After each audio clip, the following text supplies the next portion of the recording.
Bonjour à tous, merci beaucoup de nous avoir rejoints ici sur le plateau que nous avons installé à la 41e Foire nationale de Verdun. Jusqu'à dimanche, nous vous proposons différentes conférences, tables rondes, interviews, nous parlons technologie, innovation, nous parlons travail avec nos invités et on va se connecter tout de suite avec notre prochain invité pour cette nouvelle conférence. Nous allons parler télétravail en tiers-lieu avec Dominique Valentin qui est avec nous. Bonjour, Bonjour merci et d'être. merci de me recevoir. Vous êtes le fondateur de Relais d'entreprise. Bienvenue ici à distance sur notre plateau. Relais d'entreprise, c'est quoi?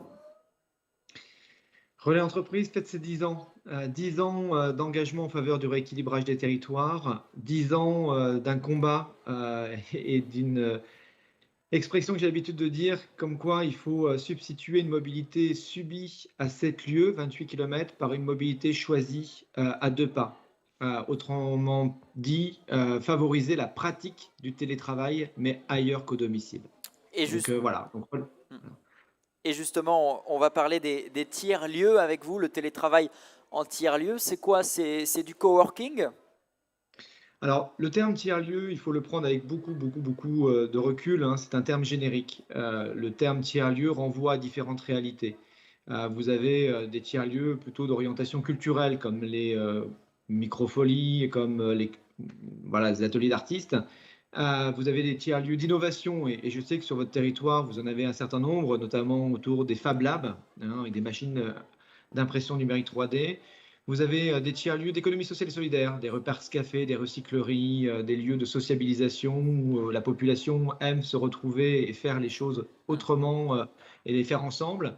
Et on a ce qu'on appelle les tiers-lieux d'activité, qu'on appelle aussi espace coworking. Ce sont plutôt des bureaux, alors fermés, bureaux multipostes, bureaux ouverts, donc espace d'échange et de rencontre. Ces espaces vont à la fois être destinés à des entrepreneurs qui veulent sortir de l'isolement, rencontrer d'autres entrepreneurs, et progressivement, ces espaces coworking, tiers-lieux d'activité, qui peuvent constituer une alternative au télétravail à domicile. Ce qui veut dire qu'un tiers-lieu, c'est du télétravail, mais ça évite d'être tout seul chez soi. Ça permet de rencontrer de nouvelles personnes aussi. En fait, pour certaines personnes, travailler à la maison, ça peut convenir. Si vous avez une grande maison, si vous avez une bonne connexion Internet, si vous avez un environnement qui ne vous dérange pas, un enfant en bas âge, un chien qui aboie toutes les 5 minutes, bref, si vous avez effectivement une belle configuration, vous pouvez vous sentir isolé si vous passez plus de 3 jours par semaine dans votre domicile. Et c'est vrai que ça peut avoir du sens que de pouvoir dissocier vie privée, vie professionnelle, et d'avoir cette démarche qui consiste à dire je vais au travail, hein. Très difficile de le faire quand on est à la maison où d'un claquement de doigts, on va être à la fois à domicile, à la maison et 2 secondes après au travail. Donc c'est à la fois en mesure d'équité sociale, de se dire que celui qui n'a pas la chance de pouvoir travailler dans de bonnes conditions à la maison ne doit pas être exclu de la pratique du travail à distance. Et puis j'ai l'habitude de dire que ces tiers-lieux d'activité, ces espaces tiers qui ne sont ni les bureaux ni le domicile, sont un peu les lavoirs numériques des temps modernes. Pourquoi les lavoirs numériques des temps modernes? C'est que ce sont des lieux où on va exercer une tâche à valeur ajoutée. Bon, à l'époque, c'était laver son linge, mais c'était aussi le lavoir, le réseau social, c'était le Facebook de l'époque. Et c'est là où on Ouais. rencontrait d'autres personnes pour partager la vie du village. Et les tiers-lieux d'activité donc, sont effectivement des lieux de convergence où certes on y va travailler, mais ça permet aussi de C'est rencontrer plus d'autres qu'un lieu de personnes. travail. C'est plus qu'un lieu de travail, et c'est là où il y a souvent un curseur pour les gestionnaires des espaces, qui n'est pas toujours facile à trouver, entre la fonctionnalité recherchée, et quand je dis fonctionnalité recherchée, c'est à la fois une relative proximité du domicile. Vous n'allez pas faire une demi-heure de route pour aller dans un tiers-lieu d'activité, pour vous affranchir d'en faire 40-45 minutes pour aller dans votre lieu de travail habituel. Hmm. Donc vous allez chercher un lieu d'hyper proximité. Vous allez aussi chercher la fonctionnalité d'un endroit confortable, avec des chaises ergonomiques, avec un autre écran, avec une belle luminosité, avec, bref, tout ce que vous n'avez pas forcément à la maison. Donc ça, c'est la fonctionnalité du lieu. Une certaine souplesse pour pouvoir prendre ce lieu au moment qui vous correspond, qui Ouais. vous convient, c'est-à-dire peut-être que 2 jours par semaine. Et puis, ben, est-ce que vous allez rechercher aussi une dynamique d'animation de ce lieu, une sociabilisation? C'est pour ça que nous, on dit que ces espaces ne doivent pas être froids, ils ne doivent pas être uniquement constitués d'un bureau individuel avec un grand couloir qui dessert ces bureaux-là. Il faut Ouais. qu'il y ait des endroits de convivialité. Et je suppose qu'il y a eu un boom des tiers-lieux, en tout cas des personnes qui se rendent dans les tiers-lieux au moment de la crise sanitaire, au moment du confinement, puisque les modes de travail, les façons de travailler ont beaucoup évolué. Alors, au moment du confinement, clairement, il y a eu une explosion de la pratique du travail à distance Hmm. par le fait que les personnes ne pouvaient plus se déplacer, ne pouvaient plus se rendre au bureau.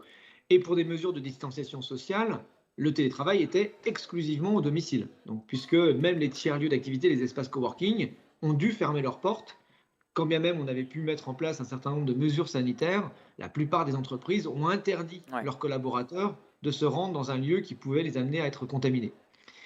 Maintenant, c'est clair que merci Covid, hein, puisque la Covid a vraiment fait prendre conscience à beaucoup, beaucoup d'organisations que oui, travailler à distance était possible. Hmm. Maintenant, et j'espère qu'on ne mettra pas 10 ans de plus pour réussir à faire prendre conscience que le domicile n'est pas la solution idéale, et de telle sorte à ce que le tiers-lieu d'activité, l'espace coworking, soit intégré par les employeurs comme étant une des réponses possibles, même si ce n'est pas la seule et que le domicile, Ouais. comme je l'évoquais tout à l'heure, peut tout à fait convenir. Mais on voit bien, pour répondre à votre question, qu'il y a une tendance qui va dans le bon sens d'entreprises qui sont en même temps en train de réduire leur surface de bureau dans les métropoles, donc libérer des frais généraux Hmm. et d'autant plus en capacité de prendre en charge des bureaux là où habitent les collaborateurs, parce que rien n'est gratuit et ces bureaux, ils ont un coût, contrairement au domicile qui peut être gratuit ou pseudo-gratuit parce qu'il y a un peu de dédommagement de frais. Nous sommes ici en Meuse, un territoire plutôt rural. Vous sentez qu'il y a une attractivité, que les tiers-lieux se développent ici? Alors, effectivement, je suis à la fois donc fondateur de Relais d'entreprise, hein, Hmm. donc qui déploie, accompagne les collectivités territoriales dans le dimensionnement d'espace, mais qui aussi fédère les espaces de télétravail sous cette enseigne Relais d'entreprise, d'où le S à entreprise. Mais je suis également président et cofondateur d'une société qui s'appelle Vivre au Vert, qui est une plateforme numérique d'aide à la sélection de son territoire de lieu de vie idéal, que nous avons créé au moment du premier confinement, quand on a vu un semblant d'exode urbain au profit des territoires ruraux.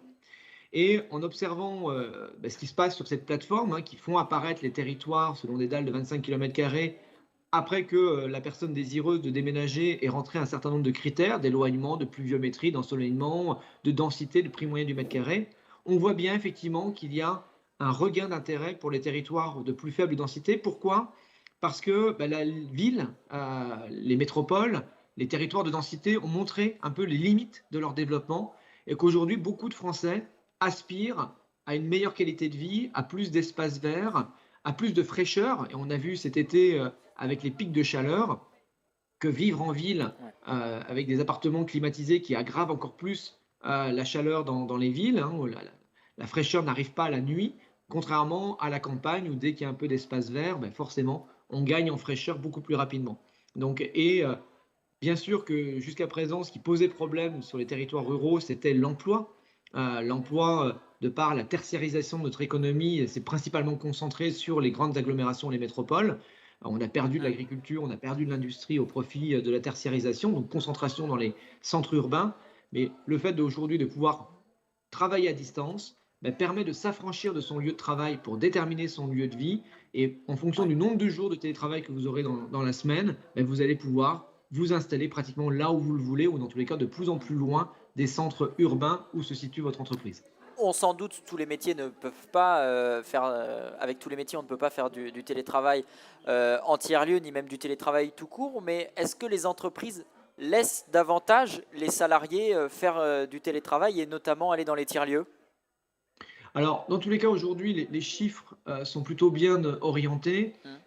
On a une pratique du télétravail qui augmente. On est à plus de 38% de télétravailleurs sur un potentiel de 60% de métiers qui peuvent être télétravaillables. Si on reprend les derniers chiffres à la fois de Malakoff ou les chiffres de la Banque des Territoires et autres.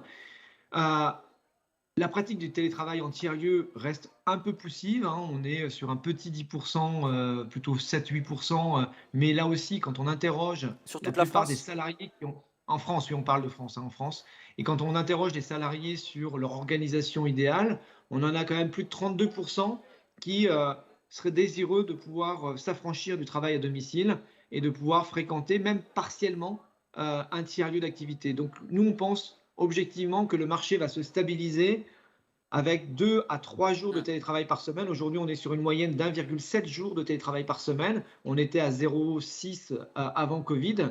Donc, on a vraiment Ouais. fortement augmenté le nombre de jours de télétravail par semaine. Certaines entreprises sont passées à 3, mais il ne faut pas aller au-delà parce que là, on a un vrai problème de lien social et d'appropriation de la culture de l'entreprise. Et on va avoir progressivement une pratique du télétravail en tiers-lieu, sachant que sur les 3 jours de télétravail ou 2 jours de télétravail, il y aura un jour à domicile et peut-être un jour dans le tiers-lieu. Dans tous les cas, on aura 3 espaces de travail. Le bureau, d'ailleurs, qu'on appelle de plus en plus ces espaces centraux, là où se trouve le siège, là où se trouve la vie de l'entreprise, on appelle ça les open space. Les lieux, on y va parce qu'il s'y passe quelque chose, mais c'est vrai que se rendre dans un bureau pour envoyer des mails ou passer des coups de fil, s'il n'y a pas d'autres interactions spécifiques avec les collègues, ça n'a aucun sens. Et voilà, donc on aura 3 espaces de travail, le siège, un bureau de proximité et le domicile. Et alors justement, puisque dans ces tiers-lieux se retrouvent des professions totalement différentes, est-ce que vous observez une zone de partage de compétences, notamment entre différentes professions? Alors, c'est très vrai quand le public qui fréquente ces espaces de coworking, tiers-lieux, sont des auto-entrepreneurs.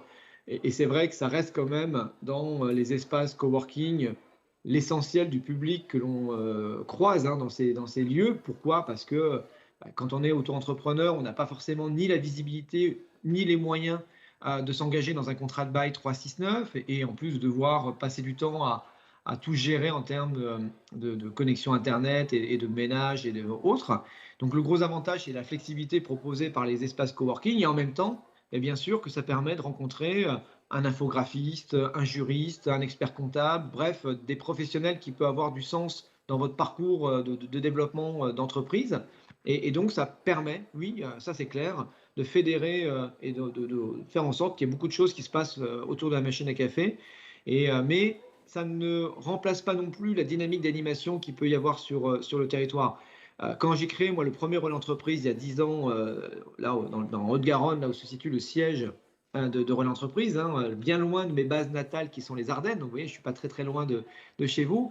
Mais j'ai en même temps créé le club des entrepreneurs du Sud Toulousain. Et les clubs d'entreprise ont vraiment ce rôle actif de faire en sorte que les entrepreneurs d'un territoire, les entreprises du territoire se connaissent. Et c'est ça qu'il faut, c'est réussir à trouver la bonne articulation entre la dynamique qui se passe dans un lieu et la dynamique qui se passe sur un territoire. Pourquoi? Parce que tous les entrepreneurs d'un territoire n'ont pas forcément envie d'avoir un bureau, et par contre, ils peuvent avoir envie de liens et de contacts avec d'autres entrepreneurs, et de même que tout locataire d'un espace coworking n'est pas forcément intéressé de faire de l'interaction avec d'autres entrepreneurs ou d'autres salariés. Et puis, Quoi qu'il en soit, pour les salariés qui, eux, ont moins d'interactions possibles, ce qui les intéresse souvent quand on discute avec eux, c'est de voir aussi ce qui se passe dans d'autres entreprises et de se dire, finalement, je me plaignais de ce qui se passait dans mon entreprise, mais en discutant avec un autre salarié en télétravail dans une autre entreprise, je me rends compte que finalement, je ne suis pas si mal logé que ça. et puis parfois, le tiers-lieu ne se limite pas au travail, il y a aussi des activités entre midi, du sport notamment. Alors c'est là où quand j'ai démarré mes propos, j'évoquais que les tiers-lieux pouvaient prendre différentes formes. Vous avez des tiers-lieux d'activité qui ne sont que centrés sur les tiers-lieux d'activité, qu'on pourrait presque appeler ça des centres d'affaires. Alors ce ne sont pas des pépinières ou des incubateurs parce qu'il n'y a pas l'accompagnement et l'expertise au développement d'une idée, d'un projet et assurément d'une entreprise. Et puis vous avez effectivement des tiers-lieux qui peuvent être hybrides avec des configurations où il est prévu à la fois de pouvoir faire du sport avec une douche et vous allez pouvoir prendre une douche sur le lieu. D'autres auront prévu une grande cuisine où chacun pourra apporter de quoi manger et manger tous ensemble. D'autres auront prévu, pourquoi pas, un jardin partagé. Bref, il Chaque peut y avoir tiers-lieu vraiment est différentes unique. configurations. Hein. Chaque tiers-lieu a donc sa particularité. Chaque tiers-lieu a sa particularité. C'est ce qui fait d'ailleurs tout le charme de ces tiers-lieux. Et quand on fait les études, nous, pour le compte des collectivités territoriales, des pôles d'équilibre, on est en train de finir une étude là, pour le PETR du pays de Langres, on voit bien qu'il y a une multitude d'initiatives. Ce qui est souvent important, c'est de bien les mettre à plat et de bien les faire connaître dans leur spécificité, de voir quelles sont les mutualisations possibles tant en matière de communication qu'en matière de commercialisation, voire de gestion et d'échange de bonnes pratiques, pour que surtout, parce que ça c'est un point important, ces lieux perdurent dans le temps. Il y a un vrai sujet de modèle économique. Je viens de publier dans les réseaux sociaux, là, sur LinkedIn, un article sur la gratuité pour rappeler que rien n'est jamais gratuit dans ce bas monde, hein. La gratuité, c'est supprimer le prix, mais pas le coût. Il y a toujours un coût. J'allais dire un couillon qui paye, mais il y a toujours un coût. Il faut essayer de réfléchir à ce qui pourrait être valorisé comme Ouais. externalité.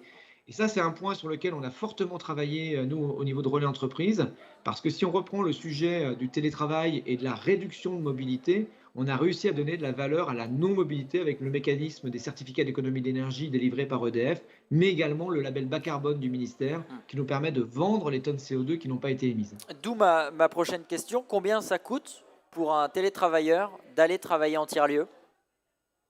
Alors c'est très variable en fonction de la nature du portage et de ce que le lieu a coûté au départ. Quand vous partez d'une rénovation d'un bâti existant, comme souvent c'est le cas lorsqu'on finit nos études et quand on travaille avec les collectivités qui ont souvent des anciennes écoles, des anciens bureaux de poste ou voilà, des trésoreries qui ont fermé, donc il y a un foncier, un immobilier qui a la possibilité de retrouver une nouvelle vocation. Et des fois, il ne faut pas grand-chose pour lui donner une configuration propice au travail et donc pour les tiers-lieux d'activité. Donc ça ne coûte pas trop cher. Et ensuite, ben, l'exploitation peut également avoir un impact sur le loyer. Et si on arrive à bien rationaliser Est-ce qu'on a une les frais fourchette de de prix personnel, et pour donc l'échelle de comprendre? prix, ça va être entre allez, 10 euros la journée jusqu'à 25-30 euros la journée en fonction de la configuration des lieux.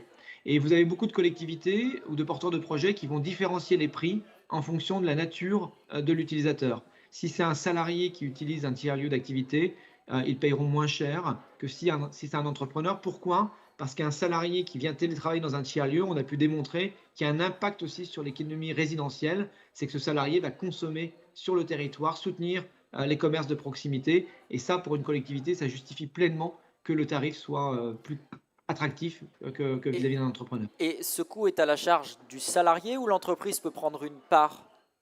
Non, souvent c'est l'employeur qui paye.